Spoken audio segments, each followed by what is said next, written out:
अभी तक बच्चों हमने सेकंड पार्ट में पढ़ा कि हरियर काका को जो महंत हैं और साधु संत किस तरह से अगवा करके ले जाते हैं और उनके भाई उन्हें छुड़ा कर लाने का प्रयास करते हैं। उसके लिए वो पुलिस लेके जाते हैं और रात भर वहाँ पर खड़े रहते हैं, सुबह होने का इंतज़ार करते हैं। उसके पश्चात जब ठाकुर बाड़ी में प्रवेश करते हैं तो सारे दरवाज़ों को खोलकर देखा जाता है।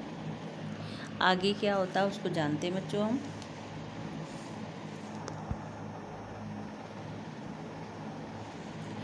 स्थिति क्या थी उस समय हरियर काका की कि हरियर काका के हाथ और पांव तो बांध दिए गए थे, उनके मुंह में कपड़ा ठूंसकर बांध दिया गया था। हरियर काका जमीन पर लुढ़कते हुए दरवाजे पर आए थे और पैर से दरवाजे को धक्का लगाया था। काका को बंधन मुक्त किया गया, मुंह से कपड़े निकाले गए। हरियर काका ने ठाकुरबाड़ी के महंत, पुजारी और साधुओं की काली करतूतों का पर्दाफाश करना शुरू कर दिया और उस साधु ने डाकू, हत्यारे और कसाई उन्हें इस रूप में कमरे में बंद कर गुप्त दरवाजे से भाग गए हैं।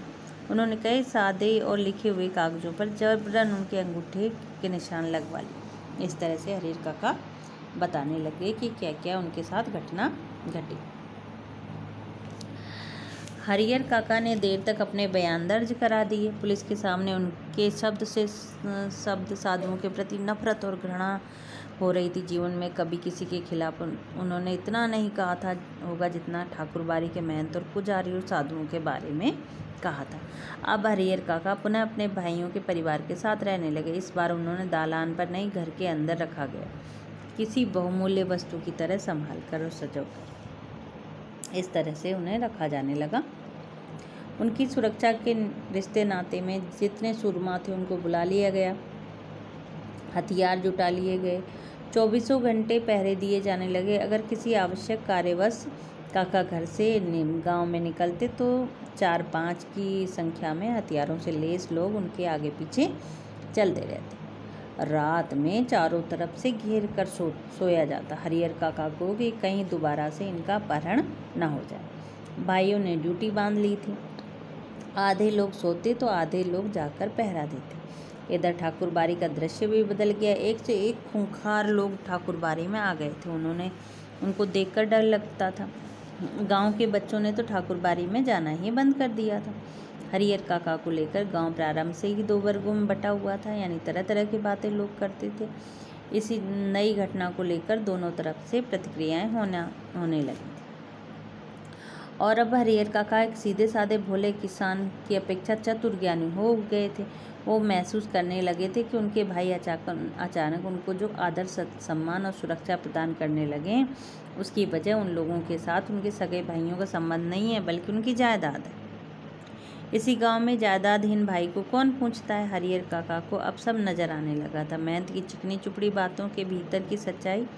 और अब जान गए थे ठाकुरबाड़ी के नाम पर वह अपना और अपने साधुओं का पेट पालता है। उसे धर्म और परमार्थ से कोई मतलब नहीं, निजी स्वार्थों के लिए साधु होने और पूजा पाठ करने का ढोंग रचता है। साधु के बाने में महंत, पुजारी, उनके अन्य सहयोगी लोभी, लालची और कुकर्मी। इस तरह से वो सोचने लगे थे।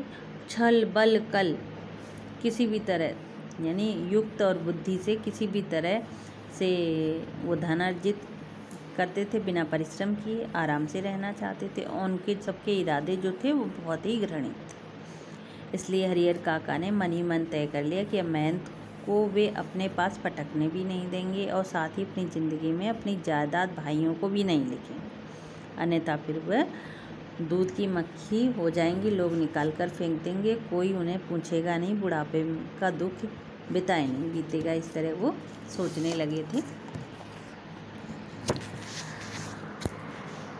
लेकिन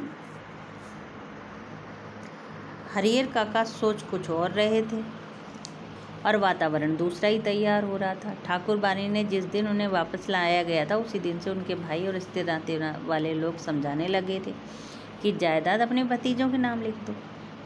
वह जब ऐसा नहीं करेंगे तो महंत की गिद्ध की दृष्टि उनके पर लगी रहेगी। सिर पर मंडरा रहे तूफान से मुक्ति पाने के लिए उनके समक्ष अब ये एकमात्र रास्ता रह गया था, यानी अपनी सारी जायदाद भतीजों के नाम लिख दी जाए।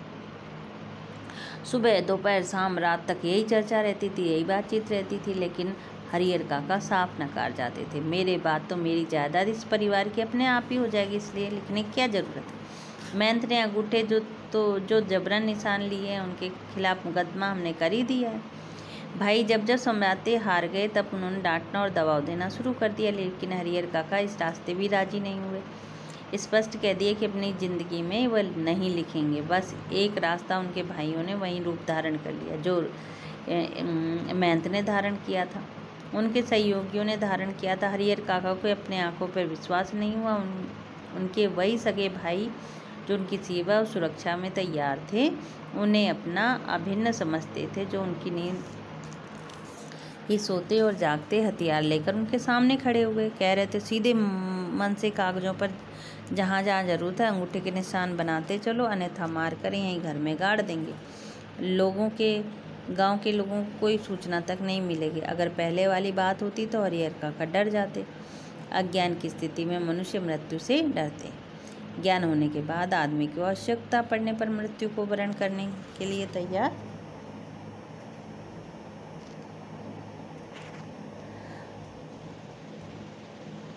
हरिहर काका ने सोच लिया कि अब की बार उन्हें मार दें वह ठीक होगा, लेकिन अपनी ज़मीन लिखकर रमेश्वर की विधवा की तरह से ज़िंदगी में घुट घुट कर नहीं मरेगी। यानी वहाँ की एक ग्रामीण स्त्री थी, उसकी तरह उसने अपनी ज़मीन पहले ही लिख दी थी, अब उसकी तरह वो रहना नहीं चाहती। ये सोच लिया था उन्होंने। उसकी वह दुर्गति हुई कि गांव के लोग सिहर उठे थे। हरिहर काका को लगता था कि रमेश्वर ने अपनी ज़मीन नहीं लिखी होगी, अंत में वह लोग पांव पखारते होंगे। हरिहर काका गुस्से में खड़े हो गए और गरजने लगे, मैं अकेला हूँ, तुम सब इतने हो, ठीक है मुझे मार डालो, मैं मर जाऊँगा, लेकिन जीते जी इस धूर की ज़मीन तुम्हें नहीं लिखूँगा। तुम सब ठाकुर बाड़ी के मेहनतों से बिल्कुल कम नहीं। देखते ही देखते कैसे नहीं लिखोगे, लिखो कि तुम ही नहीं, चाहे हंस के लिखो या रो के। इस तरह से उनके भाई कहने लगे। हरिहर काका के साथ उनके भाइयों की हाथापाई शुरू हो गई। अब घर से निकलकर गांव में अब जो बातें हो रही थी वो अब बड़ी होने लगी। हरिहर काका के भाई हरिहर काका गांव में भाग जाना चाहते थे, लेकिन उनके भाई मजबूती से उन्हें पकड़े हुए थे। अकेले हरिहर काका लोगों से जूझ रहे थे, असमर्थ थे। फलस्वरूप उन्होंने अपनी रक्षा के लिए खूब जोर से चिल्लाना शुरू कर दिया। भाइयों को चेत आया कि मुंह में पहले बंद कर देना चाहिए, तो उन्होंने तुरंत मुंह में कपड़ा ठूंस दिया, लेकिन ऐसा करने से पहले काका की आवाज़ गांव में पहुंच गई थी। टोला पड़ोस के लोग दालान में यानी आंगन में जुटने लग गए थे। ठाकुर बाड़ी के पक्षधरों के माध्यम से तत्काल खबर महंत को पहुंच गई थी, लेकिन वहाँ उपस्थित हरिहर काका के परिवार रिश्ते के लोग गांव के लोगों को समझा देते कि ये उनका परिवार का निजी मामला है। इस तरह से लोग उन्हें समझाने लगे। इतने में ही वहाँ पर पुलिस की जीप आ गई। पुलिस के आने के बाद निजी मामले का सवाल खत्म हो गया। घर की तलाशी शुरू हुई। फिर हरिहर काका को बदतर हालत में बरामद किया गया, जैसे कि ठाकुर बाड़ी में किया गया था। पुलिस ने उन्हें बंधन मुक्त किया।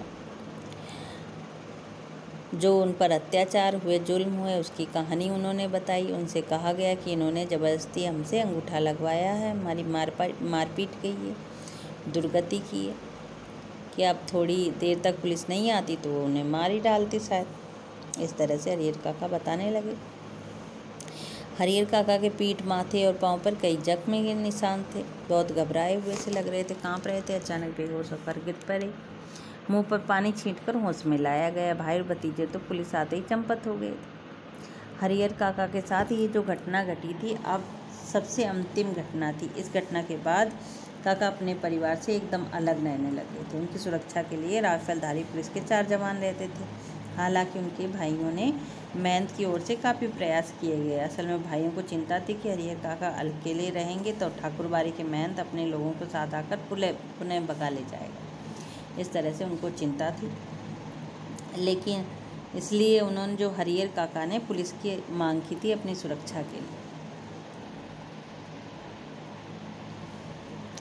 तब नेपथ्य में रहकर यानी अकेले रहने लगे। उनके भाई और महंत जी पैरवी में लगे थे, पैसे खर्च कर रहे थे, पूरी सहायता पहुंचा रहे थे। ये उनकी सहायता का ही परिणाम था कि एक व्यक्ति की सुरक्षा के लिए गांव में पुलिस के 4 जवान तैनात हुए थे।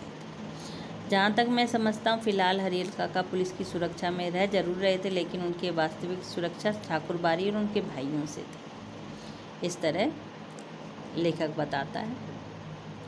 गांव में एक नेताजी हैं, वह न तो कोई नौकरी करते और न खेती गृहस्थी, फिर भी 12 महीने मौज उड़ाते। राजनीति की जादुई छड़ी उनके पास। उनका ध्यान हरियर काका की ओर आता है। वह तत्काल गांव के कुछ विशिष्ट लोगों के साथ उनके पास पहुंचते हैं। वह प्रस्ताव रखते हैं कि उनकी ज़मीन हरियर उच्च विद्यालय नाम से हाई स्कूल खोला जाए। उनके एक स्कूल मिल जाएगा, लेकिन हरियर काका के ऊपर तब अब भी कोई दूसरा रंग चढ़ने वाला नहीं था। नेताजी निराश होकर लौट जाते। यानी सब लोग प्रयास में रत हैं, कैसे न कैसे उनकी ज़मीन हथियाई जाए। इन दिनों गांव में चर्चाओं के केंद्र हरियर काका। आंगन, खेत खलियान, अलाव, बगीचे, बरगद, सभी जगह पर उन्हीं की बातचीत होती है।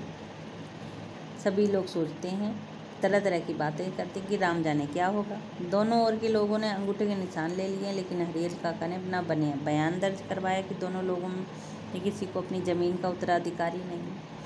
दोनों ओर के लोगों ने जबरन अंगूठे के निशान लेके इस स्थिति के बाद में जायदाद का हकदार कौन होगा, ये लोग बात सोचने लगे।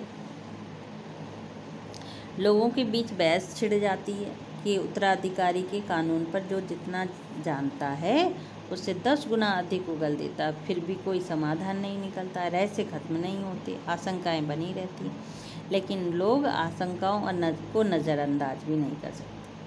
कोई उनके पक्ष में बोलता है और कोई विपक्ष में बोलता है। कोई ठाकुर बारी के लिए अच्छा समझता है, कोई दूसरी बात कहता है। इस तरह से लोग बातें करते रहते हैं। ठाकुर बारी के साधु संत काका के भाइयों से कब क्या कहाँ खबर बिजली की तरह एक ही बार समूचे गांव में फैल जाती। खबर झूठी सच्ची, इस बात पर कोई ध्यान नहीं देता। जिसे खबर हाथ लगती वो नमक मिर्च लगाकर उसे और बढ़ा चढ़ा कर बता देता। एक खबर आती कि महंत जी हरियर काका के भाई इस बात के लिए अफसोस कर रहे हैं, अंगूठे के निशान लेने के बाद उनको हरियर काका को ख़त्म कर देना चाहिए। दूसरी खबर आती कि हरियर मरेंगे तो उन्हें अग्नि कौन देगा। इस तरह की बातें होती रहती हैं।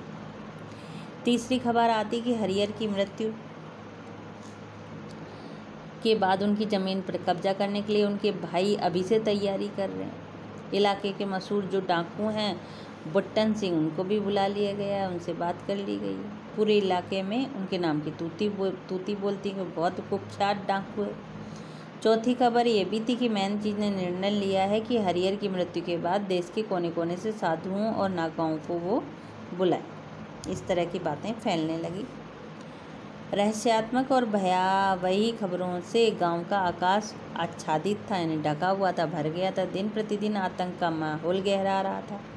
सबके मन में यही बात थी कि हरियर कोई अमृत पीकर तो नहीं आए, एक ना एक दिन तो उन्हें मरना ही है।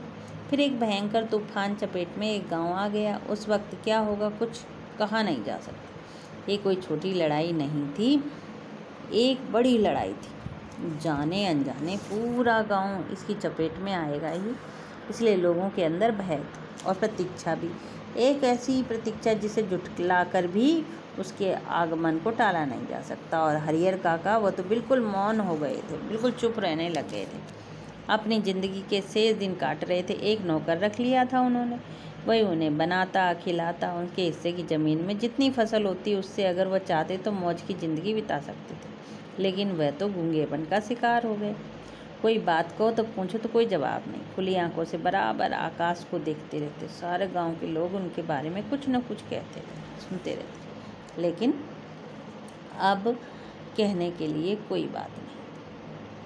पुलिस के जवान भी बच्चों उनके खर्चे पर मौज मस्ती कर रहे थे। जिसका धन वह रखे उपास, खाने वाले करे विलास। इस तरह की स्थिति थी।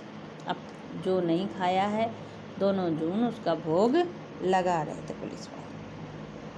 और हरियर काका दोनों तरफ से ही, महंत की तरफ से और भाइयों की तरफ से उन्हें धोखा ही मिला था, इसलिए वो अपनी ज़मीन नहीं देना चाहते थे। ये सारी कहानी थी बच्चों इसमें। इस तरह से आपका जो ये हरिहर काका पाठ है वो समाप्त होता है।